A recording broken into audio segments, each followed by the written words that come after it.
നമ്മളൊരു പാട്ട് പഠിപ്പിച്ചു, മ്യൂസിക് അടിച്ച്, ആ പാട്ട് ലോകമെല്ലാരും കണ്ടു, നെറ്റിലായി. ഈ പാടിയ വ്യക്തി മരിച്ചു, അല്ലെങ്കിൽ ഈ പാടിയ വ്യക്തിയെ പഠിപ്പിച്ച മാതാപിതാക്കൾ മരിച്ചു. ഈ പാട്ട് നെറ്റിൽ നിന്ന് സെർച്ച് ചെയ്ത് ആരെല്ലാം കേൾക്കുന്നു, അപ്പോൾ അതിന്റെ ഇടി ഖബറിലേക്ക് വന്നുകൊണ്ടേയിരിക്കും. മൻ സന്ന സുന്നത്തൻ സയ്യിഅത്തൻ. വാപ്പ ടിവി വാങ്ങിക്കൊടുത്തു, വീട്ടിൽ വാപ്പ ടിവി വാങ്ങിക്കൊടുത്തു. ആ ടിവി കണ്ടുകൊണ്ടിരിക്കുന്നു മക്കൾ, മാതാപിതാക്കൾ മരിച്ചുപോയി. ആ ടിവിയിൽ നല്ലതുമുണ്ട്, മോശമായ വശങ്ങളുമുണ്ട്. മോശമായ വശങ്ങളാണ് ആ കുട്ടികൾ കാണുന്നതെങ്കിൽ ആ ഉപ്പാന്റെ ഖബറിൽ അതിന്റെ ശിക്ഷ. ഓരോ സീരിയൽ കാണും തോറും, ഓരോ സിനിമ കാണും തോറും, ഓരോ മ്യൂസിക് കാണും തോറും ഇത് വാങ്ങിക്കൊടുത്ത ഉപ്പാന്റെ ഖബറിലേക്ക് അതിന്റെ ശിക്ഷ ഇറങ്ങുമെന്ന് നബിയുനാ റസൂലുള്ളാഹി. അതാണ് ബർസഖിയായ ജീവിതം. നിങ്ങൾ എന്താ വിചാരിച്ച ഈ ഖബറിൽ കൊണ്ടുപോയിട്ട് മൗലവി പള്ളിയുടെ ഖബർസ്ഥാനിൽ കൊണ്ട് കുഴിച്ചിട്ടിട്ട് എല്ലാവരും അസ്സലാമു അലൈക്കും ഫാത്തിഹ ഓതി വന്നു കഴിഞ്ഞാൽ പിന്നെ മൂപ്പിൽ അങ്ങനെ രക്ഷപ്പെട്ടു പോകുന്നതാണ് നിങ്ങൾ ധരിച്ചത്? കുറച്ചൊക്കെ നമ്മൾ ചെയ്തു വെക്കണം. ചെറിയ അബുവൊക്കെ ദുആയുടെ ബർക്കത്തുണ്ട്, രക്ഷപ്പെടും. ചെറിയതൊക്കെ നമുക്ക് അല്ലാഹു തആല മാപ്പാക്കും. ബർസഖിയായ ജീവിതം എന്ന് പറഞ്ഞാൽ എന്താ? നിങ്ങൾ എന്താ വിചാരിച്ച ഖബറിന്റെ ജീവിതം? നബിയുനാ ശഫീഉനാ റസൂലുള്ളാഹി സ്വല്ലല്ലാഹു അലൈഹി വസല്ലമ തങ്ങൾ ഒരു ഖബർസ്ഥാനിലൂടെ നടന്നു പോവുകയാണ്. കുറേ സ്വഹാബാക്കൾ എല്ലാവരും അവിടെ ഒരുമിച്ച് കൂടി നിൽക്കുന്നു. ആദരവായ റസൂലുള്ളാഹി തങ്ങൾ ചോദിക്കുകയാണ്, അലാമാ ഇജ്തമാ ഹൗലാ, നിങ്ങൾ ഇവിടെ ഒരുമിച്ച് കൂടിയതിന്റെ യാഥാർത്ഥ്യം എന്തേ സ്വഹാബാ? ഉടനെ നബിയുനാ റസൂലുള്ളാഹി തങ്ങളോട് സ്വഹാബാക്കൾ പറയുകയാണ്, അല്ലാഹുവിന്റെ റസൂലേ, ഞങ്ങളിൽപ്പെട്ട ഒരു സഹോദരൻ മരണപ്പെട്ടിരിക്കുകയാണ്. അദ്ദേഹത്തെ മറമാടുന്നതിന് വേണ്ടി, അദ്ദേഹത്തെ ഖബറടക്കുന്നതിന് വേണ്ടി ഖബർ കുഴിക്കുകയാണ് യാ റസൂലല്ലാഹ് എന്ന് സ്വഹാബാക്കൾ പറഞ്ഞപ്പോ നബിയുനാ റസൂലുള്ളാഹി തങ്ങൾ ആ ഖബറിന്റെ അരികിലേക്ക് നടന്നു പോവുകയാണ്. ആ സ്വഹാബിക്ക് വേണ്ടി തയ്യാറാക്കപ്പെട്ടുകൊണ്ടിരിക്കുന്ന ഖബറിലേക്ക് നടന്നു പോയി. അല്ലാഹുവിന്റെ റസൂൽ ആ ഖബറിന്റെ അരികിലിരിക്കുകയാണ്. فبكى حتى بل الثرى من دموعه. ഹബീബുനാ റസൂലുള്ളാഹി തങ്ങൾ ആ ആറടി മണ്ണ് കണ്ടുകൊണ്ട് പൊട്ടിക്കരയുകയാണ്, കരയുകയാണ്. എത്രത്തോളം എന്ന് വെച്ചാൽ ഹത്താ ബൽ الثرى من دموعه, ആ ആറടി മണ്ണിൽ നിന്ന് എടുത്ത് പുറത്തേക്ക് ഇട്ടിരിക്കുന്ന മണ്ണുണ്ടല്ലോ, ആ മണ്ണ് മുഴുവനും നനയുമാറ് അല്ലാഹുവിന്റെ റസൂൽ കരയുകയാണ്. ഹബീബുനാ റസൂലുള്ളാഹി തങ്ങൾ ആ മക്ബറയുടെ പരിസരത്ത് നിന്നവരോട് അല്ലാഹുവിന്റെ റസൂൽ വിളിച്ചു പറയുകയാണ്, ഏ സ്വഹാബത്തേ, ഫഅഇദൂ ലിമിസ്ലി ഹാദൽ യൗം. ഇതേപോലെ ഒരു ദിവസം നമുക്ക് ഓരോരുത്തർക്കും സംജാതമാകും സഹാബ. ഇതേപോലെ ആരുടെ മണ്ണിൽ കിടക്കേണ്ടി വരും സഹാബ. 1000-10,000 സ്ക്വയർ ഫീറ്റിലെ അമ്പരച്ചുംബികളായ കോട്ടകൊത്തളങ്ങളിൽ കിടന്നുറങ്ങുന്ന ഞാനും നിങ്ങളുമെല്ലാം നാളെ ആരുടെ മണ്ണിന്റെ ഇരുണ്ട തുരുത്തിലേക്ക് പോയി കിടക്കേണ്ടി വരും സഹാബ. ഫഅഇദൂ ലിമിസ്ലി ഹാദൽ യൗമിൽ അദീം. ഇതേപോലെ ഒരു ഭയാനകത നിറഞ്ഞ, ഇതേപോലെ ഒരു ഭയങ്കരമായ ഒരു ദിവസത്തെ ഞാനും നിങ്ങളും അയവിറക്കണേ, ഓർക്കണേ. ഇതിൽ തനിച്ച് ഒറ്റയ്ക്ക് കിടക്കേണ്ട ഒരു അവസരം ഉണ്ടാകുമെന്ന് ഈ ഖബർ കണ്ട് നിങ്ങൾ പാഠം പഠിക്കണേ എന്ന് സഹാബാക്കളോട് അല്ലാഹുവിന്റെ റസൂൽ പറയുകയാണ്. ബഹുമാനപ്പെട്ട നബിയുനാ റസൂലുള്ളാഹി തങ്ങൾ ഖബറിനെ കുറിച്ച് പറഞ്ഞതിന് ശേഷം, ഖബറിനെ കുറിച്ച് പഠിപ്പിച്ചതിന് ശേഷം, ബർസഖിയായ ജീവിതത്തെ പരിചയപ്പെടുത്തിയതിനു ശേഷം മഹദിയായ ആയിഷ ബീവി പറയുകയാ, ഫമാ റഅയ്തു റസൂലുള്ളാഹി സ്വല്ലല്ലാഹു അലൈഹി വസല്ലമ സ്വല്ലാ സ്വലാത്തൻ ഇല്ലാ തഅവദ മിൻ അദാബിൽ ഖബരി. ആദരവായ റസൂലുള്ളാഹി തങ്ങൾ ഖബറിനെ പരിചയപ്പെടുത്തിയതിനു ശേഷം അല്ലാഹുവിന്റെ റസൂൽ ഏത് നമസ്കാരം നമസ്കരിച്ചാലും ഇല്ലാ തഅവദ മിൻ അദാബിൽ ഖബരി, ഖബറിന്റെ ഭയാനകതകളിൽ നിന്ന് അല്ലാഹുവിനോട് കാവൽ തേടാത്ത ഒരു നമസ്കാരവും ഞാൻ കണ്ടിട്ടേ ഇല്ല. ഹദിയായ ആയിഷ സിദ്ദീഖ. എന്താ മനസ്സിലായോ? അള്ളാന്റെ റസൂലിന്റെ വാക്കായത്. ഹബീബായ തങ്ങൾ ഖബറിനെ കുറിച്ച് പറഞ്ഞതിന് ശേഷം അള്ളാന്റെ റസൂൽ സല്ലല്ലാഹു അലൈഹി വസല്ലം തങ്ങൾ ഏത് നിസ്കാരം നമസ്കരിച്ചാലും ഖബറിൽ നിന്ന് രക്ഷ തരണേ അല്ലാഹുമ്മ ഇന്നാ നഊദു ബിക മിൻ അദാബിൽ ഖബരി, ഖബറിന്റെ ഭയാനകതകളിൽ നിന്ന് നീ രക്ഷ നൽകണേ അല്ലാഹ്, സഹായം നൽകണേ അല്ലാഹ് എന്ന് ദുആ ചെയ്യാത്ത ഒരു നമസ്കാരവും ഞാൻ കണ്ടിട്ടേ ഇല്ല. എത്ര പേര് ചോദിക്കുന്നുണ്ട് നിസ്കാരം കഴിഞ്ഞിട്ട് അല്ലാഹുവിനോട് പടച്ചോനെ ഖബറിൽ നിന്ന് രക്ഷ താ അല്ലാഹ്, ഖബറിൽ നിന്ന് രക്ഷ താ അല്ലാഹ്? എത്ര പേര് ചോദിക്കുന്നുണ്ട്? അല്ലാഹുവേ എന്റെ ഷോപ്പ് മുടങ്ങി കിടക്കാണ്, പടച്ചവനെ തുറന്നിറണേ അല്ലാ. പടച്ചവനെ കഫീൽ വിസ അടിച്ചേരുന്നില്ല, അടിച്ചേരണേ അല്ലാ. പടച്ചവൻ എനിക്ക് കുറെ പണം കിട്ടാനുണ്ട്, അത് വാങ്ങിത്തരണേ അല്ലാ. പടച്ചവൻ എനിക്കൊരു പുര കെട്ടാനുണ്ട്, അത് കെട്ടിത്തരണേ അല്ലാ. പടച്ചവനെ പുരപ്പണി നടന്നുകൊണ്ടിരിക്കുകയാണ്, അത് പൂർത്തിയാക്കി തരണേ അല്ലാ. പടച്ചവനെ കുറച്ച് കടയുണ്ട്, അത് എത്രയും പെട്ടെന്ന് വീട്ടിൽ തരണേ അല്ലാ. പടച്ചവനെ ശരീരത്തിന്റെ രോഗം, എന്റെ മക്കളുടെ രോഗം, എന്റെ ഭാര്യയുടെ രോഗം നീ മാറ്റി തരണേ അല്ലാ. ഇത്രയും പറയുന്ന കൂട്ടത്തിൽ അല്ലാഹുവേ എന്റെ ബർസഖിയായ ജീവിതം എനിക്ക് ആനന്ദവും സന്തോഷവുമാക്കി തരണമേ അല്ലാ. മനസ്സുകൊണ്ട് പറയാറുണ്ടോ? വെറുതെ പറയരുത്, മനസ്സുകൊണ്ട് പറ. നിങ്ങൾ ആരെങ്കിലും ചെയ്യാറുണ്ടോ? എല്ലാം നമ്മുടെ കുടുംബത്തിന് വേണ്ടി, മക്കൾക്ക് വേണ്ടി, ഭാര്യയ്ക്ക് വേണ്ടി, മറ്റുള്ളവർക്ക് വേണ്ടി ഒക്കെ ചെയ്യും. ഞാൻ നാളെ ഒറ്റയ്ക്ക് കിടക്കേണ്ട എന്റെ വീട്, എന്റെ ബർസഖിയായ ആ വീട്ടിൽ അല്ലാ എനിക്ക് നീ ആനന്ദം തരണേ പടച്ചവനെ എന്ന് മനമുരുകി ദുആ ചെയ്യാൻ ഏത് സത്യവിശ്വാസം നമ്മുടെ കൂട്ടത്തിലുണ്ട്? ആര് ചെയ്യുന്നുണ്ട്? എത്ര പേര് ചെയ്തുകൊണ്ടിരിക്കുന്നു? ചെയ്തിട്ടുണ്ട് തുലോതുച്ഛമായ ആൾക്കാർ മാത്രം. ശരിയല്ലേ? ശരിയല്ലേ? മനസ്സ് തുറന്നു പറ, ശരിയല്ലേ? എല്ലാം കുടുംബകാര്യം, രോഗത്തിന്റെ കാര്യം, കടയുടെ കാര്യം, കച്ചവടത്തിന്റെ കാര്യം, ബിസിനസ് കാര്യം, അതൊക്കെയാണ് സംഭവം. പക്ഷെ ഖബറിനകത്ത് കൊണ്ടുവച്ചാൽ ഉണ്ടാകുന്ന സംഭവങ്ങളിൽ നിന്ന് രക്ഷ തരാൻ വേണ്ടിയിട്ട് ആരെങ്കിലും ദുആ ചെയ്യാറുണ്ടോ? അല്ലാഹുവിന്റെ റസൂൽ അതുകൊണ്ട് തന്നെയാണ് ഖബറിനെ ഓർത്ത് കരയുന്നത്. ഹബീബായ തങ്ങളുടെ കണ്ണിൽ നിന്ന് ധാരധാരയായി വെള്ളം വീഴുകയാണ്, ആ മണ്ണ് പോലെ കുതിർന്നു പോവുകയാണ്. ഹബീബായ തങ്ങളെ ഒരിക്കലും ഖബർ വേദനിപ്പിക്കുകയില്ല, ഹബീബായ തങ്ങൾക്ക് ഖബറിൽ ശിക്ഷയുണ്ടാവുകയില്ല. അത് എനിക്കും നിങ്ങൾക്കും അറിയാവുന്ന നഗ്ന സത്യമാണ്. പക്ഷേ ആ ഖബർ കണ്ടുകൊണ്ടാണ് ലോകത്തിന്റെ മാതൃകാ പുരുഷൻ പോലും പൊട്ടി പൊട്ടി തേങ്ങി തേങ്ങി കരഞ്ഞത്. അല്ലാഹുവിന്റെ പ്രവാചകൻ പൊട്ടിക്കരഞ്ഞിട്ട് പറഞ്ഞ വാക്കെന്താണ്? സഹാബാ, നാളെ ഒരു ദിവസം ഇതേപോലെ നമ്മൾ പോയി കിടക്കേണ്ടവരാണ് സഹാബാ. ആ ഖബർ വെറുതെ വിടുകയില്ല സഹാബാ. മണ്ണറയിലെ മഹാ അത്ഭുതങ്ങളെ കുറിച്ച് അല്ലാഹുവിന്റെ റസൂൽ പറയുമ്പോ ഹബീബുനാ റസൂലുള്ളാഹി തങ്ങൾ പറയുകയാണ്, ഇന്നലിൽ ഖബരി ലിസാനാ യൻദിഖു ബിഹി. എന്നെയും നിങ്ങളെയും പോലെ ഖബറിന് നാമുണ്ട് സഹാബത്തെ. ഇന്നൽ ഖബ്റ ലയബ്കി ثم تقول ببكائه انا انا انا انا بيت الدود وانا بيت الوحده وانا بيت الليل او كما قال عليه السلام. ആദരവായ റസൂലുള്ളാഹി തങ്ങൾ പറയുകയാണ്, നമ്മെ പോലെ നാവുണ്ട് ഖബറിന്, നാം കരയുന്നത് പോലെ കരയുമത്രേ ഖബർ, കരയുമത്രേ. ഇന്നൽ ഖബ്റ ലയബ്കി, ഖബർ കരഞ്ഞുകൊണ്ട് വിളിച്ചു പറയുകയാണ്, അന ബൈത്തുദ്ദൂദ് അന ബൈത്തുൽ നീഖ് അന ബൈത്തുൽ വഹദാ.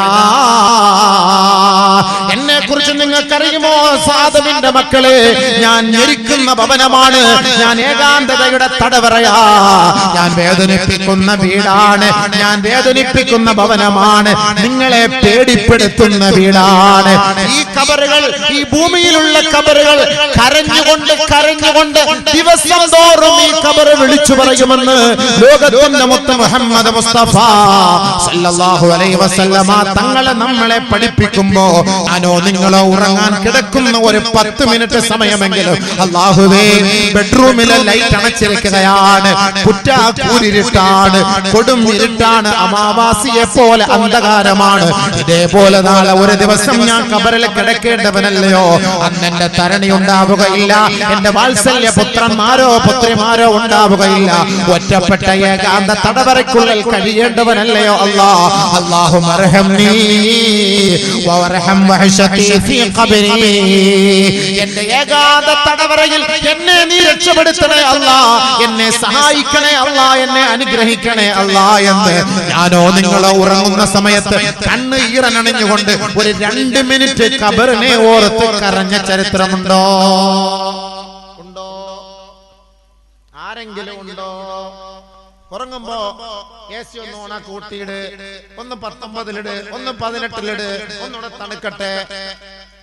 വെള്ളം എടുത്തിട്ട് കുടിക്കാൻ വെള്ളം കൊണ്ടുപോവാ, ആ ലൈറ്റ് അങ്ങോട്ട് ഓണാക്കിക്കോ. ബാത്റൂമിന്റെ കഥവ് അങ്ങോട്ട് അടച്ചിട്ട് പോ, ബെഡ്റൂമിന്റെ കഥവ് ലോക്ക് ചെയ്യ്. ഇതിനിടയ്ക്ക് എവിടെ ഖബറിനെ കുറിച്ച് ഓർക്കാം? ലൈറ്റ് എല്ലാം അണച്ചു, ഖബർ പോലെ ഇരുട്ടാണ്. പക്ഷെ ആ ഖബറിനെ കുറിച്ച് അല്പസമയമെങ്കിലും ഓർത്തിട്ട് ഒറ്റയ്ക്ക് ആ കണ്ണൊന്ന് ഈറനണിഞ്ഞാൽ ആ ഖബർ നമുക്ക് സന്തോഷമാണ്. അതാണ് അല്ലാഹുവിന്റെ റസൂൽ സല്ലല്ലാഹു അലൈഹി വസല്ലം തങ്ങൾ പറഞ്ഞത്. ബർസഖിലെ ഭാഗ്യവാന്മാരെ കുറിച്ച് പറയുന്ന കൂട്ടത്തില് ഹബീബുനാ റസൂലുള്ളാഹി തങ്ങൾ പറയുകയാണ്, മാ മിൻ യൗമിൻ ഇല്ലാ വല്ലർദു തുനാദി കുല്ല യൗമിൻ ബിഖംസി കലിമാത്. ഖബറിന്റെ ഏറ്റവും വലിയ അത്ഭുതം എന്തെന്ന് പറയട്ടെ, ആ ഖബറിന്റെ നാവ് കൊണ്ട് ഖബർ വിളിച്ചു പറയുകയാണ്. ഒരു മയ്യത്ത് ഖബറിലേക്ക് കൊണ്ടുവെക്കുമ്പോ, ഖബറിലേക്ക് ഇറക്കി വെക്കുമ്പോ, ആ ഖബറിലേക്ക് കൊണ്ടുവെക്കാൻ സന്തൂക്കിൽ നിന്ന് രണ്ടുപേര് ചേർന്ന് ആ ഖബറിന്റെ ഇരുണ്ട മുറിയിലേക്ക് താഴ്ത്തി വെക്കുമ്പോ അല്ലാഹുവിന്റെ റസൂൽ പറയുകയാണ്, ഇന്നൽ അബ്ദ ഇദാ ഉൽഹിദ ഫീ ഖബരിഹി ഫയുനാദിഹി മലകുൻ. ഒരു മലക്ക് വിളിച്ചു പറയുകയാണ്, യബ്ന ആദം, ആദമിന്റെ മോനെ, ബിൽ അംസി കുന്ത അലാ ലഹരിഹാ മാശിയാ വൽ യൗമ സിർത ഫീ ബത്നിഹാ മുൽതജിയാ. യബ്ന ആദം ബിൽ അംസി കുന്ത അലാ ലഹരിഹാ ലാഹികാ വൽ യൗമ അസ്ബഹത ഫീ ബത്നിഹാ ബാക്കിയാ. യബ്ന ആദം ബിൽ അംസി കുന്ത അലാ ലഹരിഹാ മുദ്നിബാ വൽ യൗമ സിർ അംസൈത ഫീ ബത്നിഹാ മുഅദ്ദബാ. എത്രയോ മയ്യത്ത് നമ്മൾ ഇറക്കി വെക്കാറുണ്ട്, എത്രയോ മയ്യത്തുകൾ കുളിപ്പിക്കാറുണ്ട്, എത്രയോ മയ്യത്തുകൾ നമ്മൾ പൊതിയാറുണ്ട്, എത്രയോ മയ്യത്തുകൾ സന്തൂക്ക് കട്ടിൽ എടുത്തു വെച്ചുകൊണ്ട് തോളിലേക്ക് കയറ്റി വെച്ചുകൊണ്ട് പള്ളിക്കാട്ടിലേക്ക് നമ്മൾ കൊണ്ടുപോകാറില്ലേ? പക്ഷേ അല്ലാഹുവിന്റെ റസൂൽ പറഞ്ഞത് ഞാനും നിങ്ങളെ കേട്ടിട്ടുണ്ടോ?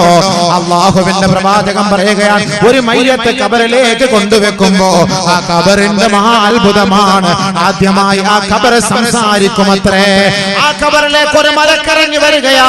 ആ മലക്കിറങ്ങി വന്നുകൊണ്ട് ആ ഖബറിൽ നിന്ന് വിളിച്ചു പറയുകയാണ്, ആദമിന്റെ മോനെ, ഇന്നലെ എന്റെ മുകളിലൂടെ ചിരിച്ചുകൊണ്ട് നടന്നവനല്ലേ, ഇന്ന് നീ കരഞ്ഞുകൊണ്ടാണ് എന്റെ ഉള്ളിലേക്ക് നീ കടന്നു വരുന്നത്. ആദമിന്റെ മോനെ, ഇന്നലെ നീ പാപം ചെയ്തുകൊണ്ട് എന്റെ മുകളിലൂടെ നീ നടന്നില്ലേ, ഇന്ന് നീ ശിക്ഷയ്ക്ക് വിധേയനായിട്ടാണ് എന്റെ ഉള്ളിലേക്ക് നടന്നു വരുന്നത്. ആദമിന്റെ മോനെ, ഇന്നലെ നീ ഓടിച്ചാടി ഈ ഭൂമുഖത്തോടെ നടന്നു നീങ്ങിയവനല്ലേ, പാട്ടുപാടിയവനാണ്, അട്ടഹസിച്ചവനാണ്, ആനന്ദിച്ചവനാണ്, ആഹ്ലാദിച്ചവനാ. ഇന്ന് നിന്നെ കുളിപ്പിക്കുകയാണ്, നിന്നെ പൊതിയുകയാണ്, ജനങ്ങളെ നിന്നെ താങ്ങിയെടുക്കുകയാണ്. നിനക്ക് സംസാരിക്കാൻ കഴിയുന്നില്ല, നിന്റെ കൈകാലുകൾ ചലിപ്പിക്കാൻ കഴിയുന്നില്ല, നിന്റെ കണ്ണൊന്ന് തുറക്കാൻ കഴിയുന്നില്ല. നിന്റെ പാവപ്പെട്ട മക്കൾ നിന്റെ ഓരത്തൊന്ന് പൊട്ടിക്കരയുകയാണ്. നിന്നെ ഇഷ്ടപ്പെട്ട, നിനക്ക് ഖിദ്മത്ത് ചെയ്ത നിന്റെ തരുണി നിന്റെ ഓരത്തുണ്ട്, നിന്റെ ചാരത്തുണ്ട്. പക്ഷേ അവളുടെ കണ്ണുനീര് നിനക്ക് കാണാൻ കഴിയും, പക്ഷേ പ്രതികരിക്കാൻ സാധ്യമല്ല. അവരുടെ കണ്ണുനീര് ഒന്ന് ഒപ്പിയെടുക്കാൻ നിനക്ക് സാധ്യമല്ല. ഇന്നലെ വരെ ചിരിച്ചു നടന്ന നീ ഇന്ന് നീ കരഞ്ഞുകൊണ്ടാണ് എന്റെ ഉള്ളിലേക്ക് കടന്നു വരുന്നത്. ബഹുമാനപ്പെട്ട നബിയുനാ റസൂലുള്ളാഹി തങ്ങൾ പറയുകയാണ്, എല്ലാ ദിവസവും നമ്മുടെ പള്ളിയുടെ മക്ബറകൾ ഈ മൂന്ന് വാചകം വിളിച്ചു ചൊല്ലാത്ത ഒരു ദിവസം പോലും ഈ ഭൂമിയുടെ മുകളിലൂടെ കടന്നു പോകുന്നേ ഇല്ല. മദീനയുടെ മുത്തുമോൻ മുഹമ്മദ് മുസ്തഫ സല്ലല്ലാഹു അലൈഹി വസല്ലം റസൂൽ പറഞ്ഞതാണ്, അങ്ങനെ ചർച്ച ചെയ്യാത്ത ഒരു ഖബർ പോലും ഒരു പള്ളികളിലും ഒരു മഖാബറുകളിലും ഇല്ല. എല്ലാ ഖബറും വിളിച്ചു പറയും, എല്ലാ ഖബറും വിളിച്ചു പറയും. ഇന്നലെ സുഖിച്ചു നടന്നു, ഇന്ന് നീ വാ എന്റെ ഉള്ളിലേക്ക് വാ.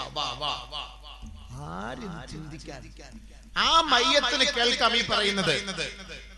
എന്നിട്ട് ആ ഖബർ വിളിച്ചു പറയുകയാണ്, അനല്ലദീ മൻ ബൈതു മൻ ദഖലനി മുത്തിയാ ഖറജ മസ്റൂറാ വ അനല്ലദീ بيت من دخلني عاسيا خرج مكبورا. ഞാൻ ഏത് വീടാണെന്ന് നിങ്ങൾക്കറിയോ? സന്തോഷത്തോടുകൂടി എന്റെ ഉള്ളിലേക്ക് കടന്നു വന്നാൽ നിങ്ങളെ സ്വീകരിക്കുന്നതും സന്തോഷത്തോടുകൂടി മഹ്ശറയിലേക്ക് കൊണ്ടുപോവുകയും ചെയ്യുന്നവനാണ് ഞാൻ. അല്ലാഹുവിനെ ഭയപ്പെടാതെ അവനെ ധിക്കരിച്ചുകൊണ്ട് പാപം ചെയ്തവനായി എന്റെ ഉള്ളിലേക്ക് കടന്നു വരുന്നവരാണെങ്കിൽ ഞാൻ വെറുതെ വിടുകയില്ല. കുന്തുൽ യൗമ അലൈക നിഖ്മാ, ഞാൻ ഇന്നത്തെ ദിവസം നിന്നെ വേദനിപ്പിക്കുമത്രേ.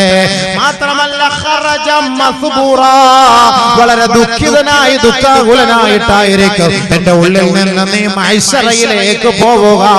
അതുകൊണ്ട് വൈൻ കാന മുത്തിഅൽ റബ്ബിക വ അനാ വ കുന്തുൽ യൗമ അലൈക നിഅമാ, അല്ലാഹുവിനെ വഴിപ്പെട്ട് ജീവിക്കുന്ന സാലിഹായ മനുഷ്യനാണ് നീയെങ്കിൽ ഇന്നത്തെ ദിവസം നിന്നെ ഞാൻ സന്തോഷത്തോടെ നിന്നെ ഞാൻ കൈവെള്ളയിൽ കൊണ്ട് നടക്കുമത്രേ. അല്ലാഹു ധിക്കാരം പ്രവർത്തിച്ചിട്ടാണ്, അവൻ വിരോധിച്ച കാര്യങ്ങൾ ചെയ്തിട്ടാണ് എന്റെ ഉള്ളിലേക്ക് നിങ്ങൾ കടന്നു വരുന്നതെങ്കിൽ കൊണ്ടു അലൈക നിഖ്മാ, ഞാൻ നിങ്ങൾക്ക് വല്ലാത്ത വേദനയും ഇല്ലാത്ത പീഡനവും സമ്മാനിക്കുന്ന ഖബറാണ് ഞാനെന്ന് ഖബർ വിളിച്ചു പറയുമെന്ന് ലോകത്തിന്റെ മുത്ത് മുഹമ്മദ് മുസ്തഫ സല്ലല്ലാഹു അലൈഹി വസല്ലം. ആരെങ്കിലും ശ്രദ്ധിക്കുന്നുണ്ടോ? എത്ര ഖബർ കുഴിക്കുന്നു, എത്ര ഖബറിലേക്ക് ഇറക്കി വെക്കുന്നു, എത്ര ഖബർ മണ്ണിട്ട് മൂടുന്നു, എത്ര ഖബറുകളിലേക്ക് നമ്മൾ പോകുന്നു. പക്ഷെ ആരെങ്കിലും മനസ്സിലാക്കുന്നുണ്ടോ ഇങ്ങനെയൊക്കെ സംഭവിക്കുന്നുണ്ട് ഖബറിൽ? ആരും മനസ്സിലാക്കുന്നില്ല. അതാണ് ഖബർ. നമ്മൾ വെറുതെ ചുമ്മാ ഒരാളെ കൊണ്ടിട്ട് വെറുതെ അങ്ങനെ കുഴിച്ചിട്ടിട്ട് യാ അല്ലാഹ് മഅ സലാമ എന്ന് പറഞ്ഞ് പോകാൻ പാടില്ല. അവിടെ നിൽക്കണം. നമ്മൾ നിൽക്കുന്ന സമയം വരെ മലക്കൾ വരൂല. استغفروا لأخيكم فإنه الآن يسأل. നിങ്ങൾ എഴുന്നേറ്റ് പോകരുത്. ആ ഖബറിന്റെ അരികിൽ നിങ്ങൾ നിൽക്കണം. നിങ്ങളുടെ സഹോദരൻ ഇപ്പോൾ ചോദ്യം ചെയ്യപ്പെടാൻ പോവുകയാണ്. അതുകൊണ്ട് ആ ഖബറാളിക്ക് വേണ്ടി നിങ്ങൾ അല്ലാഹുവിനോടൊന്ന് പാപമോചനം തേട്. പോകരുത്. ഒരു ഖബറിന്റെ അരികിൽ നിന്ന് സഹാബാക്കൾ വളരെ വേഗത്തിൽ പോകുന്നത് കണ്ടിട്ട് അല്ലാഹുവിൻ റസൂൽ സല്ലല്ലാഹു അലൈഹി വസല്ലമ തങ്ങൾ സഹാബാക്കൾക്ക് നൽകിയ താക്കീതാണ്, നിങ്ങൾ പോകരുതേ. ആ ഖബറാളിക്ക് വേണ്ടി നിങ്ങൾ പാപമോചനം തേടണേ. അതാണ് നമ്മൾ ആ ഖബറിനരികിൽ നിന്ന് വിളിച്ചു പറയുന്നത്. അല്ലാഹുമ്മ സബ്ബിതുഹു ഇൻദ സുആൽ, അല്ലാഹുമ്മ ജാഫിൽ ഖബ്റ അൻ ജൻബൈഹി, അല്ലാഹുമ്മഗ്ഫിർ ലഹു വർഹംഹു, അല്ലാഹുമ്മ ആമിൻഹു മിൻ കുല്ലിൽ ഫസഅ. അല്ലാഹുവേ, ഖബറാളിക്ക് നീ പുറത്തു കൊടു, ആ ഖബറാളിക്ക് വിശാലത കൊടു. ആ ഖബറാളിയുടെ ചോദ്യത്തിന്റെ മുന്നിൽ വിറങ്ങലിച്ചു പോകാതെ, ധരിച്ചു നിൽക്കാതെ മറുപടി പറയാനുള്ള ധൈര്യവും സ്ഥൈര്യവും നീ നൽകണേ പഠിച്ചവനെ എന്ന് നമ്മൾ ആ ഖബറിന്റെ അരികിൽ നിന്ന് ദുആ ചെയ്യുന്നതിനാണ് ഖബറിന് സന്തോഷം കിട്ടാനാണ്. ഖബറൊന്നും വെറുതെ വിടൂല ആരെയും. അത് പ്രവാചകന്റെ മോനാണെങ്കിലും പോലും. അതാണ് രസം. അതാണ് ഞാൻ പറഞ്ഞു വന്നത്. സല്ലല്ലാഹു അലൈഹി വസല്ലമ തങ്ങൾ ഹബീബുനാ റസൂലുള്ളാഹി തങ്ങൾ പറയുകയാണ്, വസ്തുതിനിയ മിൻ ഹാദിഹി വമ്മത്തി തലാദത്തുൻ, ഖബറിന്റെ ഞെരുക്കത്തിൽ നിന്ന് രക്ഷപ്പെട്ടത് മൂന്ന് പേരാണ്. അതിലൊന്ന് അൽ അംബിയാ, അംബിയാക്കളാണ്. അവരെ ഖബർ വെറുതെ വിടും. രണ്ടാമത് ഖുൽ ഹുവല്ലാഹു അഹദ്, മരണസമയത്ത് ഓതുന്നവരാരാണോ അവരെയും ഖബർ ഞെരുക്കുകയില്ല. ആ ഭാഗ്യം അല്ലാഹു നമുക്ക് ഓരോരുത്തർക്കും നൽകുമാറാകട്ടെ. എപ്പോഴും ഖുൽ ഹുവല്ലാഹു ഓതണം. സൂറത്തുൽ ഇഖ്ലാസ് അതൊരു വലിയ ബർക്കത്തുള്ള കേസാണ്. നമ്മുടെ രോഗങ്ങൾ, നമ്മുടെ ഇടങ്ങേറുകൾ, നമ്മുടെ വിഷമങ്ങൾ, നമ്മുടെ പ്രയാസങ്ങൾ, ഒരുപാട് വിഷമങ്ങളും രോഗങ്ങളും ദുഃഖങ്ങളും കൊണ്ട് കഷ്ടപ്പെടുന്നവരുടെ നമ്മുടെ കൂട്ടത്തിൽ. ആ ബുദ്ധിമുട്ടും പ്രയാസങ്ങളൊക്കെ മാറിക്കിട്ടാൻ വേണ്ടി ഏറ്റവും എളുപ്പമായ വഴിയാണ് സൂറത്തുൽ ഇഖ്ലാസ് അധികമായി പാരായണം ചെയ്യുക. من قرأها 3 مرات عدل بالقراءة الوحي كله أو كما قال عليه السلام. ആരെങ്കിലും 3 പ്രാവശ്യം സൂറത്തുൽ ഇഖ്ലാസ് ഓതിയാൽ പരിശുദ്ധമായ ഖുർആൻ മുഴുവനും ഓതിയവനെ പോലെയാണ്. സൂറത്തുൽ ഫാത്തിഹ ഒക്കെ ഓതുമ്പോൾ നമ്മൾ 3 പ്രാവശ്യം ഖുൽ ഹുവല്ലാഹു അഹദ് ഓതുന്നതിന്റെ കാരണം എന്താണ്? സൂറത്തുൽ ഇഖ്ലാസ് 3 പ്രാവശ്യം ഓതുന്നത് ഖുർആൻ മുഴുവനും ഓതിയവനെ പോലെയാണ് നബിയനാ റസൂലുള്ളാഹി. അതാണ് 3 പ്രാവശ്യം ഖുൽ ഹുവല്ലാഹു ഓതുന്നത്. من قرأها 3 مرات عدل بالقراءة الوحي كله. അല്ലാഹു തആല നബിതങ്ങൾക്ക് ഇറക്കി കൊടുത്ത വഹി മുഴുവനും ഒരാൾ പാരായണം ചെയ്ത് പൂർത്തിയാക്കിയവനെ പോലെയാണ്. 3 പ്രാവശ്യം ഒരാൾ സൂറത്തുൽ ഇഖ്ലാസ് ഓതിയാൽ. ومن قرأها 30 مرة لم يفضله أحد من هذا اليوم. ആരെങ്കിലും 30 പ്രാവശ്യം സൂറത്തുൽ ഇഖ്ലാസ് പാരായണം ചെയ്താൽ അന്നേ ദിവസത്തിൽ അവനേക്കാൾ ശ്രേഷ്ഠനായ ഒരാൾ പോലും ഈ ഭൂമുഖത്തുണ്ടാവുകയില്ല. 30 പ്രാവശ്യം സൂറത്തുൽ ഇഖ്ലാസ് ഓതുന്നവർക്ക് അവനാണ് ഈ ഭൂലോകത്ത് വെച്ച് ഏറ്റവും ശ്രേഷ്ഠൻ. നബിയുനാ റസൂലുള്ളാഹി അല്ലാഹുവിന്റെ റസൂൽ പറഞ്ഞ വാക്കാണ്. 30 പ്രാവശ്യം. ومن قرأها حين يدخل منزله نفعت عن الفقر ونفعت الجار. ആരെങ്കിലും വീട്ടിലേക്ക് പ്രവേശിക്കുന്ന സമയത്ത് സൂറത്തുൽ ഇഖ്ലാസ് ഓതിക്കൊണ്ടാണ് പ്രവേശിക്കുന്നതെങ്കിൽ ആ വീട്ടിലെ ദാരിദ്ര്യം അല്ലാഹു എടുത്തു കളയുകയും അവരെ സംരക്ഷിക്കുകയും ആ വീടിന്റെ അയൽപക്കത്തുള്ളവർക്ക് പോലും അല്ലാഹു ദാരിദ്ര്യം നൽകുകയോ പട്ടിണി നൽകുകയോ ചെയ്യാതെ അവരെ സഹായിക്കുകയും ചെയ്യുമത്രേ. സൂറത്തുൽ ഇഖ്ലാസ് ഓതിയാൽ വീട്ടിൽ കയറുന്ന സമയത്ത് ബാഗ് കഴിഞ്ഞിട്ട് പോകുമ്പോൾ പുരയിൽ കയറുമ്പോൾ അവിടെ സിറ്റ് ഔട്ടിൽ നിന്നിട്ട് സൂറത്തുൽ ഇഖ്ലാസ് ഓതിയിട്ട് കയറണം. പെണ്ണുങ്ങന്മാർ അശുദ്ധി ഉണ്ടെങ്കിൽ ഓതണ്ട, ആണുങ്ങന്മാർ ഓതട്ടെ. സൂറത്തുൽ ഇഖ്ലാസ് ഓതിയിട്ട് കയറണം. കടയിൽ കയറുമ്പോൾ സൂറത്തുൽ ഇഖ്ലാസ് ഓതിയിട്ട് കയറണം. ഇത്ര വലിയ കാര്യം, കുറഞ്ഞ കാര്യമാണോ സൂറത്തുൽ ഇഖ്ലാസ്? രാത്രി ഉറങ്ങാൻ കിടക്കുമ്പോൾ ആരെങ്കിലും സൂറത്തുൽ ഇഖ്ലാസ് ഓതിക്കൊണ്ടുറങ്ങിയാൽ إذا أراد أن ينام نام على يمينه ثم قرأ قل هو الله أحد 100 مرة. വലത് സൈഡിൽ കിടന്നുറങ്ങുക, വലത്തോട്ട് തിരിഞ്ഞു കിടക്കുക, തന്റെ കവിളിന്റെ താഴെ കൈവച്ച് കിടന്നുറങ്ങുക. 100 പ്രാവശ്യം സൂറത്തുൽ ഇഖ്ലാസ് പാരായണം ചെയ്യുക. ഖിയാമത്ത് നാളിൽ അല്ലാഹു സുബ്ഹാനഹു വ തആല അവനോട് പറയും, എന്റെ വലതു ഭാഗത്തു കൂടി നീ സ്വർഗ്ഗത്തിലേക്ക് പ്രവേശിച്ചു. അല്ലാഹ് പ്രത്യേകമായിട്ട് അവനെ വിളിക്കും, എന്റെ വലതു ഭാഗത്തു കൂടി നീ സ്വർഗ്ഗത്തിലേക്ക് പ്രവേശിച്ചു. സൂറത്തുൽ ഇഖ്ലാസ് ഓതി കിടക്കുന്നവർക്ക് ഉറങ്ങുന്ന സമയത്ത്, സിനിമയും സീരിയലും കണ്ടിട്ട് ഉറങ്ങുന്നവർക്ക് നാളെ ഇബ്ലീസ് വിളിക്കുമ്പോ എന്റെ ഇടതു ഭാഗത്തോടി നരകത്തോട്ട് പോയിക്കോ, ഞാൻ പുറകെ വരാം. എന്റെ കൂട്ടുകാരെ മുഴുവനും ഞാൻ അകത്ത് കയറ്റിയിട്ട് ഞാൻ പുറകെ വരാം, ഇങ്ങോട്ട് പോയിക്കോളാൻ പറയാം, എല്ലാവരും ഇങ്ങോട്ട്. ഇതാണ് രണ്ട് വ്യത്യാസത. ഇഖ്ലാസ് ഓതിട്ട് ഉറങ്ങുന്നവർക്ക് കിട്ടുന്ന ഗുണമാണ് സൂറത്തുൽ ഇഖ്ലാസിന്റെ മഹത്വത. നമ്മുടെ രോഗങ്ങൾക്ക് പരിഹാരമാണ്. അള്ളാഹുവിന്റെ നാമങ്ങൾ ഓതി ദുആ ചെയ്യും, തീർച്ചയായും നമുക്ക് എല്ലാ പ്രശ്നങ്ങൾക്കും അള്ളാഹു പരിഹാരം തരും. അതുകൊണ്ട് സൂറത്തുൽ ഇഖ്ലാസ് വലിയ ഗുണങ്ങൾ, അതിന് ഒരുപാട് ശ്രേഷ്ഠതകൾ സവിശേഷതകളൊക്കെ ഹദീസിൽ വന്നിട്ടുണ്ട്. അങ്ങോട്ടേക്കൊന്നും ഞാൻ കടക്കുന്നില്ല. അതുകൊണ്ട് മരിക്കുന്ന സമയത്ത് ഇഖ്ലാസ് ഓതിക്കോ. ആരെങ്കിലും മരിക്കാൻ കിടക്കുമ്പോൾ നിങ്ങൾ കൊണ്ട് നോദിക്കോട് ഓതാൻ പറ, സൂറത്തുൽ ഇഖ്ലാസ് ഓതട്ടെ. അസ്വസ്ഥത, ശാരീരികമായ ഒരു അസ്വസ്ഥത, ഒരു ബുദ്ധിമുട്ടോ നമുക്ക് അനുഭവപ്പെട്ട് ആശുപത്രിയിലേക്ക് പോകുന്നു, ഇഖ്ലാസ് ഓതിക്കൊണ്ടുപോ, സൂറത്ത് ഇഖ്ലാസ് ഓതിക്കൊണ്ടുപോ. മരിക്കുന്ന സമയത്ത് നീ ഒരുപക്ഷെ മരിച്ചു പോയാലും പ്രശ്നമില്ല, ഇഖ്ലാസ് ഓതിട്ടാണ് അവൻ മരണപ്പെട്ടത്. അൽഹംദുലില്ലാഹ്, അവനെ ഖബറിന്റെ ഞെരുക്കത്തിൽ നിന്ന് അല്ലാഹു അവനെ സഹായിക്കും. അതാണ് അതിന്റെ അർത്ഥം. അല്ലാഹു ഓതാൻ തൗഫീഖ് തരട്ടെ, അല്ലാഹു ഓതാൻ തൗഫീഖ് തരട്ടെ, അല്ലാഹു ഓതാൻ തൗഫീഖ് തരട്ടെ. അങ്ങനെ ഓതിയിട്ട് മരിക്കാൻ അല്ലാഹു തൗഫീഖ് തരട്ടെ. അങ്ങനെ സൂറത്തുൽ ഇഖ്ലാസ് ഓതുന്നവരെയും ഖബർ ഞെരുക്കില്ല, ബർസഖിലെ ഭാഗ്യവാന്മാരാണ്. ബർസഖിലെ ഭാഗ്യവാന്മാരാരെ? 1 അമ്പിയാക്കൾ, 2 സൂറത്തുൽ ഇഖ്ലാസ് പാരായണം ചെയ്യുന്നവർ. സല്ലല്ലാഹു അലൈഹി വസല്ലം തങ്ങൾ അങ്ങനെ പറയാണല്ലോ, ഖബറിന്റെ അവസ്ഥകളെ കുറിച്ച് അങ്ങനെ അങ്ങോട്ട് പറഞ്ഞിട്ട് നബി സല്ലല്ലാഹു അലൈഹി വസല്ലം തങ്ങൾ അങ്ങനെ കരയാണ്. ഒരിക്കൽ അല്ലാഹുവിന്റെ റസൂൽ സല്ലല്ലാഹു അലൈഹി വസല്ലം തങ്ങൾ പറയുകയാണ്, മാ ഉഫിയ അഹദുൻ മിൻ ലഗതത്തിൽ ഖബ്രി ഇല്ലാ ഫാത്തിമത ബിൻത് അസദ് ബിൻ ഹാഷിം ഔ കമാ ഖാല അലൈഹി സലാം. ഖബറിന്റെ ഞെരുക്കത്തിൽ നിന്ന് രക്ഷപ്പെടുകയില്ല ഫാത്തിമത ബിൻത് അസദ് എന്ന് പറയുന്ന മഹദിയല്ലാതെ. ഖബറിന്റെ ഞെരുക്കത്തിൽ നിന്ന്, ഖബറിന്റെ ഇടങ്ങേറിൽ നിന്ന് രക്ഷപ്പെടുകയില്ല. ബഹുമാനപ്പെട്ട നബി റസൂലുള്ളാഹി സ്വല്ലല്ലാഹു അലൈഹി വസല്ലം തങ്ങൾ പറഞ്ഞപ്പോ ബഹുമാനപ്പെട്ട സ്വഹാബത്ത് ചോദിക്കുകയാണ്, വലാ വലൽ ഖാസിമുല്ലദീ വലാ ഇബ്നുൽ ഖാസിം, അല്ലാഹുവിന്റെ പ്രവാചകരെ അങ്ങയുടെ മകൻ ഖാസിമിനെ ഖബർ ഞെരുക്കുമോ ഹബീബേ? ഹബീബുനാ റസൂലുള്ളാഹി തങ്ങളുടെ മുത്തുമോനാണ്, പൊന്നുമോനാണ്. ഹബീബായ തങ്ങളുടെ ഹൃദയത്തിന്റെ തുടിപ്പാണ്, ജീവിതത്തിന്റെ ഭാഗമാണ്. അല്ലാഹുവിന്റെ റസൂലിന്റെ മുത്തുമോൻ ഖബറിൽ ഞെരുക്കപ്പെടുമോ എന്ന് സ്വഹാബത്ത് ചോദിച്ചപ്പോ ആദരവായ റസൂലുള്ളാഹി തങ്ങൾ പറയുകയാണ്, വലാ ഇബ്രാഹിമുല്ലദീ അസ്ഗറു മിൻഹു, ഖാസിം എന്ന് പറയുന്ന എന്റെ മൂത്ത മകനേക്കാളും ഇളയവനായ കുഞ്ഞു പൈതലായ ഇബ്രാഹിമിനെ പോലും ഖബർ വെറുതെ വിടുകയില്ല സ്വഹാബ. ആദരവായ റസൂലുള്ളാഹി തങ്ങൾ വളരെ വേദനയോടെ സഹാബാക്കളോട് പറയുകയാണ്, നബിയുനാ റസൂലുള്ളാഹി തങ്ങളുടെ അരുമ മോനാണ്, പിരിശപ്പെട്ട മോനാണ്, പൊന്നുമോനാണ്. ആ പൊന്നുമോനെ ഖബർ വെറുതെ വിടുകയില്ല പോൽ.